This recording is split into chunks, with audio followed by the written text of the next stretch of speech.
మీ ఇంట్లో మొదటి కోటీశ్వరుడు మీరే అవ్వాలనుకుంటున్నారా? ఈ ఫైనాన్షియల్ వెబినార్ లో ఇప్పుడే జాయిన్ అవ్వండి. నమస్తే, welcome back to Suman TV. నేను మీ సంజయ్. ఈరోజు మనతో పాటు ఉన్నారు సంఘకర్త మరియు MA LLB advocate, family counsellor Mayabrahma Narasimha గారు. సార్తో మాట్లాడి కొన్ని విషయాలు తెలుసుకుందాం.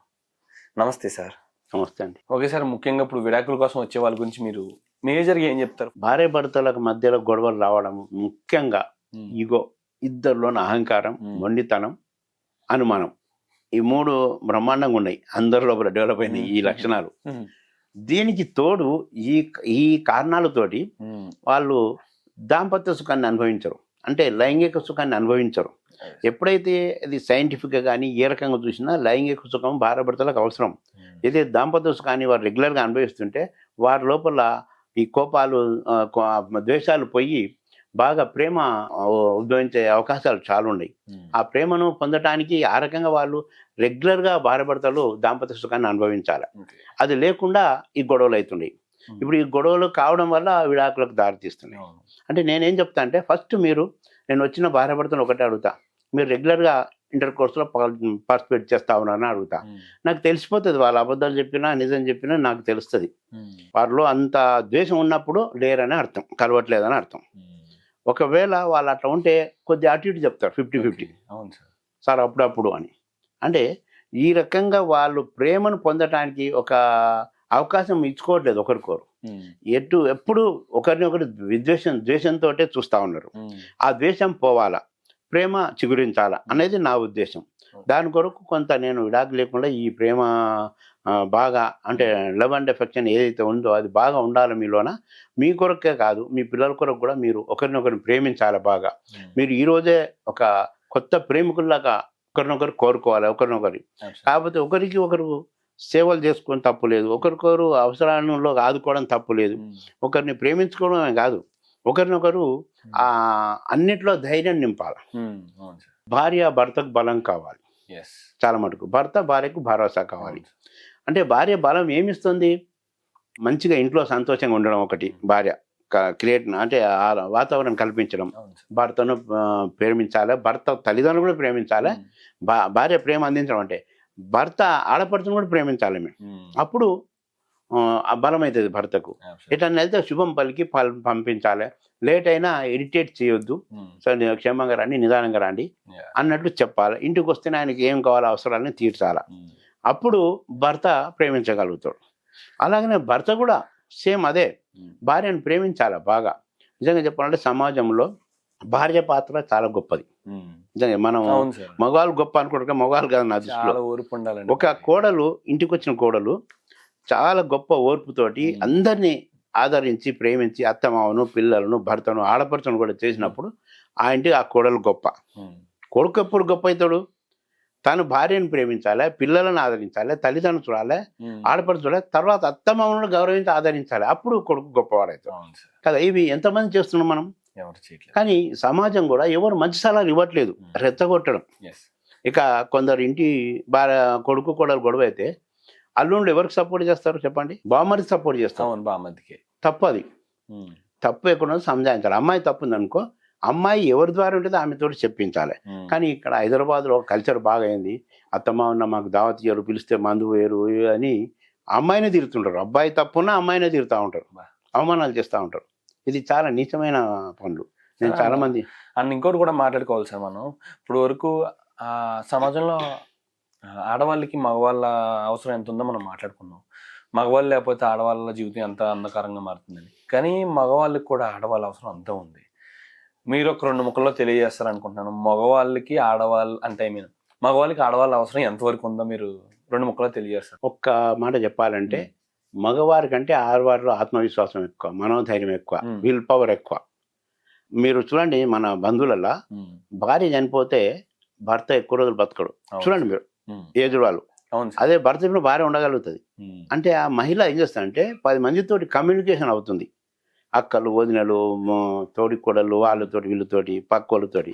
ఈ మగవాడు అక్కడ మింగిల్ కాలేడు, అట్లా పోలేడు. ఒంటరిగా ఒక బాధపడుతూ ఆయన లోపల ఒక రకంగా డిప్రెషన్ పోయి ఒక రకంగా ఆరోగ్యం దెబ్బతినే స్థాయికి వస్తుంది.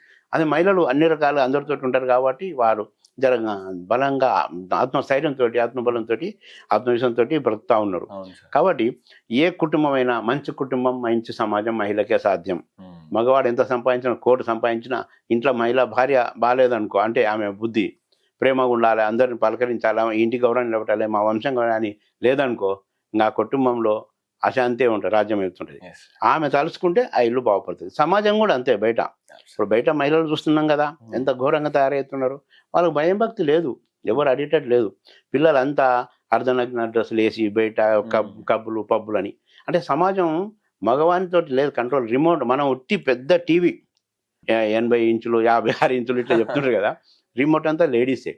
ఒక మహిళ తలుచుకుంటే ఆ కుటుంబాన్ని కానీ ఆ సమాజాన్ని కానీ ఒక మంచి నడవడిక మంచి మార్గం నడపడానికి అవకాశాలు ఉన్నాయి. Thank you sir, thank you very much sir. ఇప్పుడు ఈ సమాజంలో మగవాడికి ఆడవాళ్ళ అవసరం ఎంత ఉందో అదే ఆడవాళ్ళకి మగవాళ్ళ అవసరం కూడా అంత ఉంది.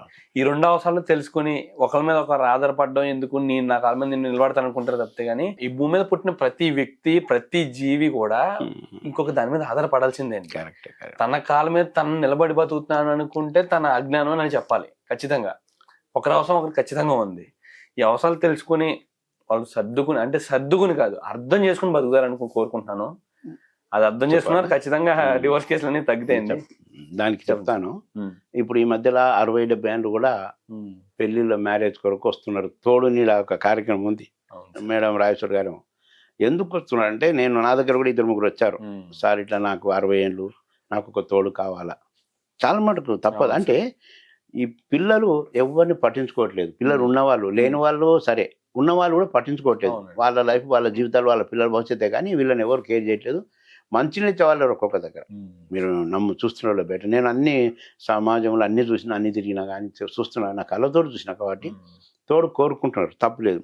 మొన్న ఒక అతను 80 సంవత్సరాలు, సార్ నాకు ఎవరైనా ఉంటే తోడు బాగుంటుండే కదా సార్ అని. పర్లేదు ఎవరంటే చేసుకున్నా తప్పేముంది అంటే ఆయనకు చేసి చూడటానికి ఎవరు లేరు. కోడళ్ళు ఎవరో ఒక మంచి కోడలు ఉంటుంది. 190 మంది మాత్రం ఎవరు పడి ఒక 10 మందే అంటే 10లో ఒకరు. మా మగవాళ్ళైనా కొడుకులైనా కోడళ్ళైనా బిడ్డలైనా ఎవరైనా చూసేవాళ్ళు ఒక 1% నేను చెప్తున్నాను. 10% అంతకంటే ఎక్కువ లేరు. 90% ఎవరు పట్టించుకోవట్లేదు. ఎవరిది లైఫ్ వాళ్ళదే. చాలా అధ్వానంగా మళ్ళీ మన భారతదేశంలో నాకు బాధ అనిపిస్తుంది తెలుసా, మన అంత ఆధ్యాత్మిక దేశం ఎక్కడ లేదు ప్రపంచంలో. మన ఉన్న భక్తి ఎక్కడ లేదు, భక్తులు ఎక్కువ మన దగ్గర. అందరూ మంచి మంచి ఋషులు మహానుభావులు వెనకటి వాళ్ళు. ఒక స్వాతంత్ర సమాజంలో గొప్ప వాళ్ళు కాదు, వీళ్ళు కూడా అంత మంచి సమాజానికి కొరకు చేసిరు. కానీ వీళ్ళు అవన్నీ చూస్తున్నాం, పూజలు చేస్తున్నాం, నమ్ముతున్నాం, ఆచరణలో వచ్చే వరకు 0 అవుతుంది. ఎందుకు మరి మానవ ధర్మం అనేది ఎక్కడ పోతుందని నాకు బాధ అనిపిస్తుంది. కొంత ఇన్ని కుటుంబాలు విచ్ఛిన్నం కావడానికి ఇంతమంది బాధపడుతున్నారు. కోట్ల ఆస్తి సంపాదించిన రీసెంట్ చూశారు నల్గొండలో ఒక ఆమె తన్ని తగిలేసి బయటికి అంటే పంపించేశారు ఆస్తి అంతా రాయించుకొని. చాలా ఘోరాలు నడుస్తున్నాయి. నేను ఒకటే అంటే గ్రామాన బస్తీ యూనిటీ ఏర్పడి వాళ్ళు చేయాలి. అక్కడ గ్రామ సంఘాలు మహిళా సంఘాలు ఇటువంటి న్యాయం చేయొచ్చు. కోర్టు పొజిషన్ అవసరం లేదు. అక్కడికి వెళ్ళినా న్యాయం జరగదు. కోర్టు పొజిషన్ వాళ్ళు ఏదో సివిల్ ఇష్యూ అంటారు. ఎవరికి ఏదో ఒక సిఐ పుణ్యాత్ముడు ఆయన దేవుడు లాంటి వాడు ఇద్దరు కూర్చోబెట్టి పెద్దవాళ్ళు కూర్చోబెట్టి వాళ్ళ పరిష్కారం వేసి మీ నాన్నకి ఇవ్వాలా మీ అమ్మకి ఇవ్వాలని చెప్తున్నాడు. రిస్క్ తీసుకొని మీతో మాకెందుకు అన్నాడు. అంటే ఉంది అది ఎట్లా. నేను ఓపెన్గా చెప్తున్నాను. పోలీస్ డిపార్ట్మెంట్ నాకు అన్ని పరిచయాలు అన్నీ నేను చూస్తూ ఉన్నాను నా కళ్ళతోటి. కానీ ఇది జరుగుతూ ఉంది, మాకెందుకులే అనుకుంటాను. ఇంకా కొందరు అధికారులు డబ్బు కమ్ముడు పోయి మాకెందుకు ఇట్లా. కానీ మంచి కార్యం చేసినప్పుడు ఎవరమైనా సమాజం గురించి మంచి ఆలోచన మంచి సలహాలు ఇచ్చినప్పుడు ఆ మంచితనం ఆ పుణ్యం మీ ఇంటికి శ్రీరామరక్ష అని నమ్ముతాను నేను. ప్రతి కుటుంబానికి ఏదైనా పాపాలు చేస్తే అది కంపల్సరీ మన ఇంటికి ఎఫెక్ట్ అవుతుంది. మన పిల్లలకి ఏమైనా జరుగుతుంది, పిల్లలు పిచ్చోళ్ళని అవుతారు, పిల్లలు ప్రయోజకులు గారు రౌడీలన్న తయారవుతారు. అంటే తాగుపోతున్న చూడండి మీరు బస్తీలలో గ్రామాల్లో. కాబట్టి మంచి మార్గమే మనం నడచాలి. మంచి మార్గమే మనకు శ్రీరామరక్ష అనేది నేను నమ్ముతున్నాను. Sir thank you sir. ఇప్పుడు ఏ మతం నమ్ముకున్నా ఉన్నది కాదు, ప్రతి మతం ఒకటే చెప్పుద్ది, ధర్మం వైపు నడమని. ధర్మం మనం ధర్మం వైపు ఉంటే ఖచ్చితంగా ప్రతి దైవం మన వెనకే ఉంటుంది. Thank you sir, thank you very much. Thank you very much.